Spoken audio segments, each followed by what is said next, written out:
Des ruines à perte de vue. Pour reconstruire le pays après 13 ans de guerre civile, il faudrait 216 milliards de dollars selon la Banque mondiale.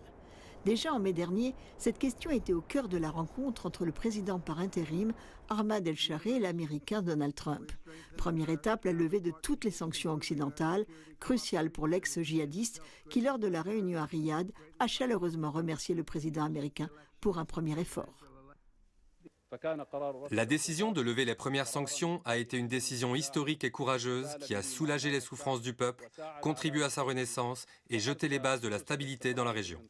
La réunion se passe à huis clos. Pas d'image officielle donc pour cette rencontre à Washington, mais il y a 4 jours, Donald Trump avait garanti à son gouvernement une issue favorable à la demande syrienne.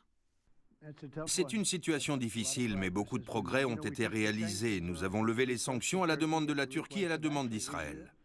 Qui dit levée de toutes les sanctions, dit reprise économique, mais surtout nouvel élan. Car 10 mois après la chute du régime Assad, la reconstruction peine à démarrer. 90% de la population vit actuellement sous le seuil de pauvreté, plus de réseaux d'eau et d'électricité, juste quelques heures par jour pour les plus chanceux. Le défi tout aussi colossal pour d'autres infrastructures vitales comme les hôpitaux. Moins de 60% d'entre eux sont opérationnels quelques heures par jour. Les pénuries chroniques de médicaments et d'équipements fragilisent les services, un système à bout de souffle.